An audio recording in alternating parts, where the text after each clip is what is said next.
Bonjour à tous et bienvenue en direct du Salon du Chocolat. Alors moi c'est Pierrick et avec Lucie on va vous parler un petit peu de recherche et développement. C'est notre métier au sein de la coopérative Etikable. Donc on va vous expliquer un petit peu en quelques mots comment se passe le processus de développement d'un nouveau produit. Donc je vais passer la parole à Lucie pour qu'elle se présente également. Donc voilà, bonjour, comme l'a dit Pierrick, donc Lucie, donc je travaille en recherche et développement chez Etikable et notamment sur les chocolats. Donc voilà, je vais pouvoir vous expliquer un petit peu plus le process de développement d'une recette, d'une nouvelle recette de chocolat chez nous. Donc voilà, donc effectivement, comme disait Pierrick, on a un petit process. Alors la recette peut venir de différentes, en fait, les idées viennent de différents endroits. Ça peut très bien être les tendances du marché, par exemple en ce moment les tendances saines, les choses dans ce genre. Ça peut être des salons, on participe à beaucoup de salons, donc ça nous donne des idées de recettes, des retours consommateurs, et aussi et surtout une des grandes sources de l'origine des nouvelles recettes, ce sont les producteurs eux-mêmes. Donc c'est effectivement ce qu'ont les producteurs de disponibles comme type de cacao, comme type de matières premières, comme fruits, qui peut nous permettre d'élaborer des recettes assez variées et qui nous permettent aussi de travailler un maximum avec les producteurs partenaires. Voilà. Donc là c'est pour la première partie sur d'où vient l'idée. Ensuite, effectivement, là on recherche nous, dans notre petite équipe, on fait un petit brainstorming, on réfléchit à quelle pourrait être la nouvelle recette de chocolat à lancer. Et on demande à notre chocolatier de nous faire des essais de recettes. Et à ce moment-là, on organise des dégustations en interne avec nos collègues. Et ça peut être plusieurs sessions de dégustation. C'est-à-dire on fait une première dégustation, on fait un retour, on dit là, il faudrait peut-être changer ça, changer tel ingrédient, changer le pourcentage aussi. Et après, en fonction, donc on retravaille, on redéguste, on retravaille, on redéguste. Ça peut aller vite comme ça peut prendre du temps. Je vous expliquerai un peu sur les nouveautés, lesquelles ont été des coups de cœur immédiats et lesquels ont pris peut-être un petit peu plus de temps. Donc voilà. Et après, à ce moment-là, fabrication et les nouveautés que je tiens en main, qu'on va vous présenter, arrivent. Et du coup, tu parlais d'ingrédients un peu sains, de nouveautés, de tendances. Et j'ai une petite idée en tête sur une nouveauté. Est-ce que par exemple, sur ce chocolat-là, qui est une des nouveautés qu'on présente sur le salon du chocolat. D'ailleurs, juste pour la petite info, mais pas des moindres, vous avez l'occasion de les gagner, ces nouveautés. Pour cela, n'oubliez pas, il faut commenter le live Facebook et le partager. Et là, vous aurez l'occasion de gagner l'une de ces 7 nouveautés. Toutes les nouveautés d'un coup, c'est 2 personnes gagneront toutes les nouveautés. Ah bah voilà. Donc voilà, ça vaut le coup quand même, ça vaut le coup. Vous pouvez gagner toutes les nouveautés d'un coup. Ça c'était pour l'info. Là je vois qu'il y a de la physalis par exemple, ou même des amandes. Est-ce que tu peux nous dire d'où proviennent ces ingrédients, comment on les a sourcés, pourquoi la physalis, voilà. Tu peux nous en dire plus là-dessus? Oui, donc bien sûr, effectivement, c'est l'occasion de vous présenter donc les 4, la première série de nouveautés, qui sont 4 carrés à croquer, carrés gourmands. Donc, qui sont des tablettes de 100 grammes, donc comme les tablettes actuelles, mais plus petites car plus épaisses. Et ça nous permet, dans ces tablettes, de mettre des fruits secs entiers, donc des amandes entières et des noisettes entières, et de mettre des fruits entiers aussi. Voilà, donc c'est le côté effectivement gourmand. Et donc je vais vous les présenter une à une, mais pour reprendre la question de Pierrick, effectivement, celle-ci, donc qui est la, voilà, c'est pour vous montrer le format des petits carrés. Donc vous voyez bien derrière qu'il y a des noisettes entières et des amandes entières. Donc sur la physalis, en fait, l'idée c'était de travailler sur... Donc les tablettes qu'on élabore ne sont pas des tablettes, on va dire, classiques, communes. Il y en a une là-dedans qui est classique, les autres c'est toujours des... on recherche des ingrédients un peu plus sains, des fruits que pourraient avoir nos producteurs, voilà. Et donc notamment effectivement, comme le dit très bien Pierrick, la physalis qui est un super fruit, qui est un fruit un peu acidulé, vitaminé, donc qui vous apportera beaucoup de peps en goûtant cette tablette, du peps et en bouche, et aussi ça vous apportera des vitamines et un peu de dynamique. Et dans la même tendance, donc avec des grenades qu'on source de Tunisie, donc avec des producteurs avec lesquels on travaille de Tunisie, vous avez une deuxième recette au chocolat noir qui est à base de noisettes. de framboise et de grenade. Donc le côté un peu en même temps fruits rouges très recherchés, l'acidulé un peu de la grenade, le côté super fruit qui revient aussi ici. Donc voilà, l'idée c'est ça, c'était de proposer des tablettes un petit peu plus axées sur la santé, super aliments, voilà, pour ces 2 tablettes-là. Par contre, les 2 tablettes au chocolat au lait, qui sont donc celle-ci et l'autre, sont des tablettes un peu plus classiques, dans le sens où vous avez des amandes et des pétales de céréales. Donc là, on est vraiment dans le côté gourmand. On avoue, on fait aussi des choses gourmandes à la R&D, et donc voilà, celle-ci est très très gourmande. Et l'autre d'en dessous qui est un grand classique, noisettes entières, 22% de noisettes. Voilà, du chocolat au lait, des noisettes entières et c'est tout, rien d'autre. Donc, d'ailleurs, tiens Pierrick, peut-être tu peux nous dire pour le moment sur le salon quelles sont les tendances entre ces 4 tablettes, lesquelles ont l'air d'avoir le plus de succès auprès des gens au bout de 2 jours de salon? Alors au bout de 2 jours de salon, au bout de quelques heures de dégustation, après plein de rencontres voilà, tous les gens que vous voyez derrière nous là, il y a quand même quelques tablettes qui sortent du lot. Sur les tablettes à croquer, tu vas m'aider un petit peu Lucie? Moi je dirais que ces 2-là, je ne sais pas si tu es d'accord avec moi, c'est quand même assez subjectif, mais de ce que j'ai vu, ces 2-là sortent quand même du lot. La noire noisette, framboise grenade, ainsi que la lait amande, pétale de céréales. C'est des recettes très gourmandes, je crois que les ingrédients plaisent pas mal. Et à la dégustation, ça ressort très très bien. Oui. Mais les autres quand même, qui restent la lait noisette, un grand classique, qui marche très très bien aussi. Et sur les autres nouveautés qu'on n'a pas encore présentées, mais qu'on va présenter.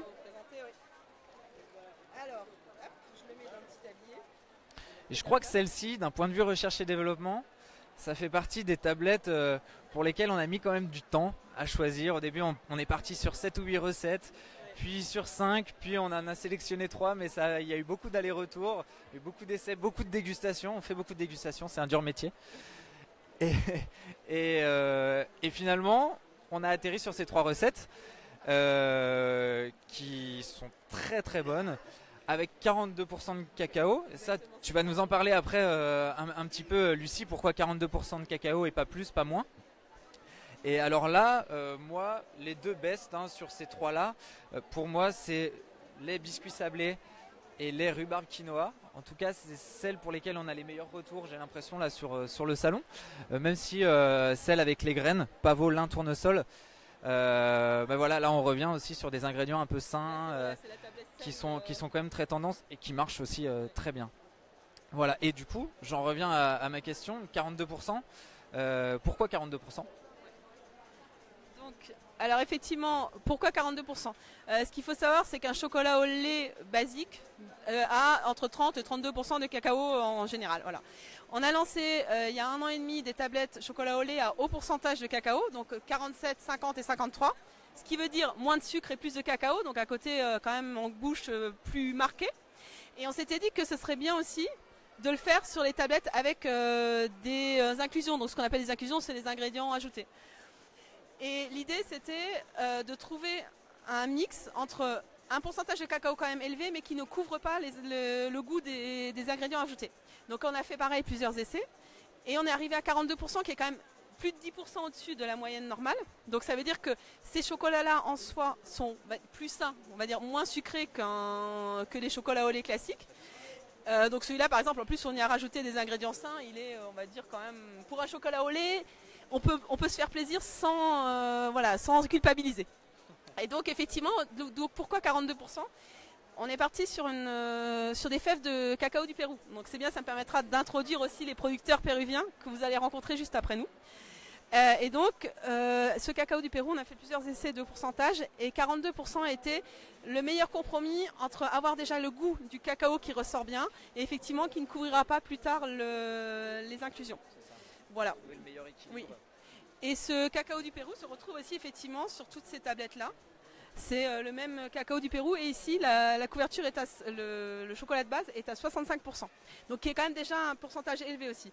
En général, on tourne plus autour de entre 55 et 60. Donc voilà, avec nos 65%, on a déjà un goût de cacao prononcé, mais qui ne couvre pas le bon goût de la noisette ou de la grenade ou de la physalis. Voilà. Non, ouais, vous l'aurez compris, en fait, l'idée c'est toujours à la recherche et développement, c'est de mettre en avant le plus possible la matière noble du produit, qui est le cacao. C'est pour ça aussi qu'il y a des pourcentages élevés dans nos produits, des pourcentages de cacao. Et mettre en avant aussi l'origine du cacao, là le Pérou, sur toutes les nouveautés. Donc qui, je le rappelle, peuvent être gagnés là sur ce live, pendant ce live Facebook. Vous avez juste à commenter et à partager ce live Facebook. Et vous avez l'occasion du coup de gagner toutes les nouveautés d'un coup. Il y aura deux gagnants. Il y aura deux gagnants choisis parmi ceux qui commentent. Celle-ci fait partie aussi des nouveautés à gagner. C'est un chocolat qu'on a sorti donc il y a quelques mois déjà. Donc les 7 autres sont des exclusivités. Elles viennent d'arriver. On les présente pour la première fois au salon. Celle-ci est là depuis quelques mois, mais c'est en soi une nouveauté parce que c'est le premier cacao pure origine de Côte d'Ivoire avec du chocolat bio et équitable de Côte d'Ivoire. Voilà. Et franchement, il est très très bon. C'est le goût du chocolat de notre enfance. Il a un très très fort succès. Donc vous avez la chance de gagner toutes ces 8 tablettes. Ça vaut le coup. Voilà. Et ben on peut peut-être demander à plein de nouveautés. Nos collègues lesquelles des nouveautés ils préfèrent. Peut-être allez. Orienter votre choix. On va demander à Laurence. Allez, Laurence. Laurence, on a besoin de toi, Laurence. J'aimerais que tu nous parles un petit peu des nouveautés et que tu nous dises laquelle tablette tu préfères parmi toutes les nouveautés qui sortent en exclusivité sur ce salon. Dis-nous tout. Ah, c'est celle-là alors. Celle-là et celle-là. Bon, bah alors moi je trouve que le biscuit sablé, voilà, le biscuit sablé c'est pas mal. C'est pas mal, chocolat au lait, donc avec un biscuit bien beurré. Je trouve que voilà. Après la rhubarbe, j'aime bien aussi. On sent la rhubarbe un peu à la fin, voilà, c'est un peu acidulé, c'est pas mal. Et dans les grosses tablettes, moi j'adore la Physalis, donc je choisis l'amande Physalis.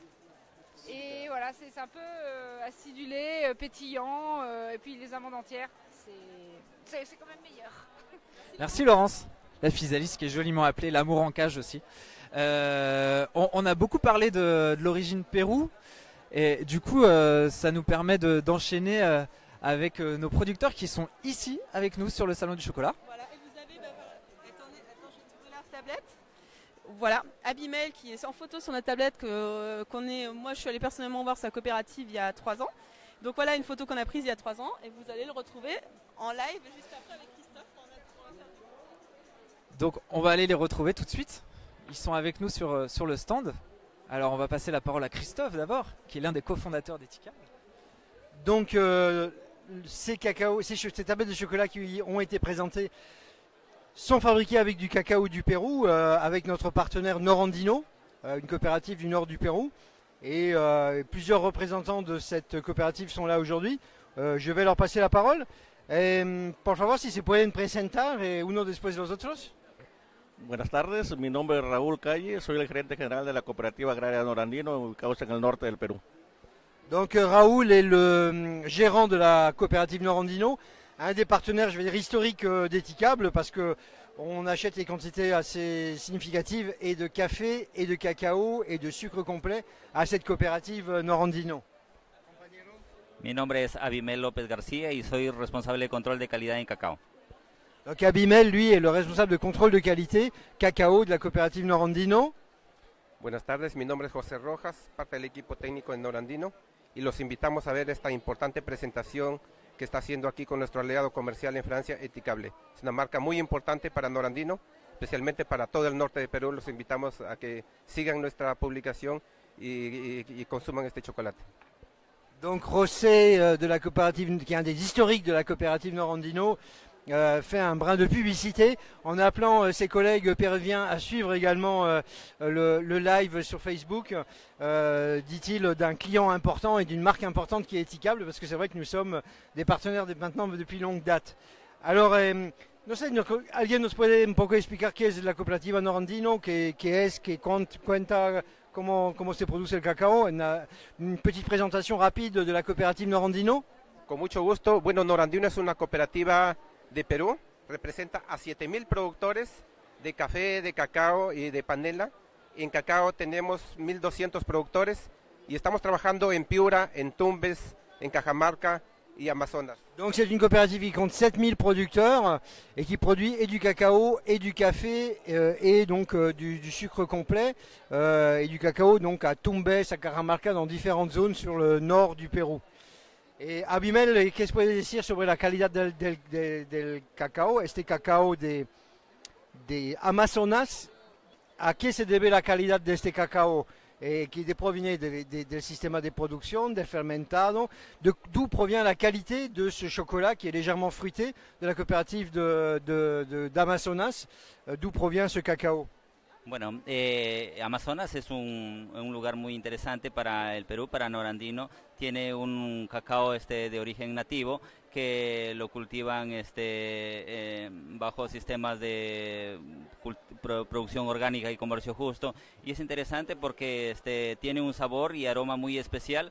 Su clima es muy apropiado para producir cacao de calidad y justamente es uno de los más apreciados en Europa, como ustedes lo saben, y pues hemos logrado también bastantes premios en Perú con estos granos de cacao, ¿no? Donc c'est un cacao fait avec des variétés natives, des variétés locales, des variétés anciennes, donc il donne ce goût particulier, ces notes fruitées du cacao. C'est un cacao bio, évidemment, biologique, cultivé sans engrais chimiques, et c'est un cacao du commerce équitable. Et dit-il, c'est un cacao qui a gagné plusieurs fois les prix des meilleurs cacaos au Pérou, et qui est très apprécié par des palais européens. En tout cas, nous, on l'apprécie fort bien. Raúl, quizás nos puedes explicar un poco cuáles son los proyectos de Norandino, cuáles son los desafíos actualmente, qué son les projets, quels sont les défis de Norandino. Sí, el desafío principal que tenemos para fines de este año y comienzo del próximo año es la construcción de nuestra propia planta de licor de cacao. Esperamos que en el año 2018, en marzo de 2018, ya que nuestra planta esté funcionando. Para los productores de Norandino es un enorme placer ahora yo representado y compartir aquí con usted este lanzamiento, pues más aún cuando tenemos 2 chocolates con cacao de Norandino y en una foto del compañero. Donc Raoul est particulièrement content parce que c'est un honneur, lui dit-il, pour être présent au moment du lancement de ces tablettes de chocolat, notamment celle-ci, sur laquelle à l'arrière il y a une photo de quelqu'un qui est en train de travailler sur la fermentation du cacao, et il s'agit d'Abimel dans sa coopérative. Ils ont déjà l'unité de transformation de café et ils ont pour projet de développer l'unité de transformation de cacao. Abimel, algo más, ¿no? Sobre el cacao, tú eres el especialista, c'est le spécialiste du cacao, donc de la qualité du cacao, voilà, peut-être quelques éléments d'explication sur la qualité de ce cacao. Sí. Bueno, la calidad más que todo se debe a su origen, como bien decíamos, es nativo, pero también en la post cosecha, en el trabajo que se viene haciendo en trabajar el tema de la calidad desde el campo, y luego pues en la parte de lo que es la fermentación, el secado, teniendo mucho cuidado para que todos los procesos salgan bien y tener un cacao de excelente calidad para que se lleve a una buena barra como lo está sacando. Donc au-delà de la variété du cacao, c'est la qualité de la fermentation, la qualité du séchage, le travail post-récolte qui donne la qualité du cacao, et ils travaillent sur ces aspects-là. Peut-être pour terminer, je voudrais leur poser la question de quel est, selon eux, dans ces périodes où les prix ont baissé beaucoup sur le marché mondial, puisque les prix du cacao sont tombés de $3,000 la tonne à $2,000 la tonne. Voilà, que se passe-t-il? Est-ce que le commerce équitable leur permet de maintenir des prix stables ou non? Et con esta bajada de los precios, ¿cuál es el impacto con los precios que se mantienen en el comercio justo, si se mantienen o no? No sé si nos puedes decir algo. Bueno, ahora estamos en una crisis con el precio del cacao. Tenemos los precios más bajos en la bolsa, más o menos $2,000 tonelada, lo cual no se justifica para que un productor pueda vivir de su cacao. Donc on est dans une crise sans précédent puisque la cour de bourse est tombée à $2,000, on n'a jamais vu ça, et il estime qu'on est dans un prix du cacao aujourd'hui qui ne permet pas à un paysan de vivre dignement de son travail. Entonces por eso la importancia de las cooperativas, el trabajo que están haciendo las organizaciones para producir un cacao de excelente calidad, pero además con certificaciones de orgánico, de comercio justo, el símbolo del pequeño productor. Entonces todo esto es un plus que ayuda para una motivación para el productor y que pueda esforzarse más en la calidad y que al mismo tiempo le permita incrementar su producción y productividad para que la producción de cacao sea sostenible. Et pour eux, c'est important de travailler donc, dans le cadre d'une production bio et de commerce équitable, notamment avec le label symbole des producteurs paysans, qui est le label que nous utilisons, qui est celui-ci, je le montre une fois de plus, et qui est le label qui garantit des revenus supérieurs aux producteurs. Et ustedes lograron mantener los precios a los productores? ¿Réussi a maintenir les prix aux producteurs? Sí, bueno, nosotros tenemos precios promedios de $4,000 a $5,000 tonelada, precio FOB. Entonces, eso sí nos ayuda a compensar un buen precio al productor. Estamos hablando de un precio ya neto al productor de más o menos $3.50 por kilo de cacao. Entonces, eso sí les permite ya cubrir sus costos y algunos gastos de la familia. Donc alors que le marché est à $2,000 la tonne, Norandino arrive à valoriser en moyenne ses cacao à $4,000 voire $5,000 la tonne.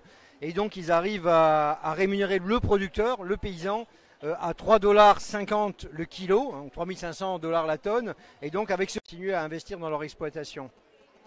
Algo más, compañeros, a los compañeros de Pérou, peut-être leur donner l'opportunité quand même de saluer leurs amis au Pérou. Et c'est comme ils sont contents d'être aujourd'hui sur le salon du chocolat, están en el salón del chocolat hoy en día. Merece también saludar a los compañeros que il en profite pour remercier Eticable, qui est l'un de ses partenaires, et il manifeste son contentement d'être ici sur le salon du chocolat. Je crois qu'on va en rester là. On va demain, n'oublions pas que demain, je suis avec Cécile. Alors, vous ne connaissez pas Cécile, j'en profite pour la présenter. Cécile est la personne qui gère le Facebook chez Eticable et les réseaux sociaux. Cécile, un petit mot? Le mot de la fin, c'est gentil. Est-ce que tu peux rappeler peut-être demain, donc on se retrouve à quelle heure? On se retrouve à 14h avec les producteurs du Pérou pour parler terroir, savoir-faire des producteurs de la coopérative Norandino, et également en fin de journée avec les représentants du label symbole des producteurs paysans. Les représentants du symbole producteur paysan, et avec les producteurs du Pérou, nous serons avec Christophe Bertrand, qui est un chocolatier, qui a fabriqué des chocolats avec 5 cacaos de 5 terroirs différents du Pérou, et on va pouvoir les déguster en live et pouvoir mesurer combien le cacao, comme les vins, est un produit de terroir, et que dans chaque zone, le cacao a une saveur différente, n'est-ce pas? Tout à fait. Eh bien, on vous attend demain donc à 14h et 16h30. Donc à demain, bonne soirée.